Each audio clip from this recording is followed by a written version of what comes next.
মন্ত্রিসভায় BNP chairperson Begum Khaleda জিয়ার সেনানিবাসের বাড়ির লিজ বাতিলের সিদ্ধান্ত ও বাড়ি ছাড়া নোটিশ প্রদান এবং শিক্ষাঙ্গনে সন্ত্রাস নৈরাজ্য দূরীকরণে কোনো পদক্ষেপ না নেওয়ার প্রতিবাদে বাংলাদেশ জাতীয়তাবাদী দল স্পেন শাখা স্পেনস্থ বাংলাদেশ দূতাবাসের সামনে প্রতিবাদ ও বিক্ষোভ পালন করে এবং রাষ্ট্রদূত সাইফুল আমিন খানের কাছে স্মারকলিপি হস্তান্তর করে। এতে স্পেন বিএনপি সভাপতি খুরশেদ আলম মজুমদার, সাধারণ সম্পাদক আব্দুল কাইয়ুম পঙ্কি ছাড়াও বিপুল সংখ্যক বিএনপি নেতাকর্মী উপস্থিত ছিলেন। দেশ হাজারো সমস্যায় জর্জরিত। সরকার সেদিকে নজর না দিয়ে বাংলাদেশের তিনবারের প্রধানমন্ত্রী পদসেনেত্রী বেগম খালেদা জিয়ার বাড়ির বরাদ্দ বাতিলের মাধ্যমে এদেশের মুক্তিযুদ্ধের চেতনাকে আঘাত করেছে।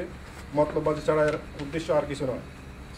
গত 28 বছর বেগম জিয়া এই বাড়িতে বসবাস করে আসছেন। হঠাৎ করে এই বাড়ির বরাদ্দ বাতিলের আসল উদ্দেশ্য জনগণের অজানা নয়।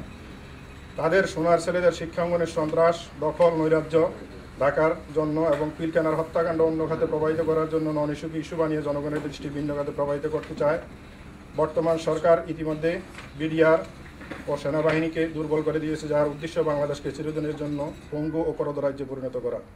3 মাস ধরে বাংলাদেশে যা দখলবাজির খেলা চলছে, খালেদা জিয়ার বাড়ির ইজারা বাতিল সে দখলবাজি রাজনীতির অংশ। Minhajul Alam Mamun, Bangla TV, Spain.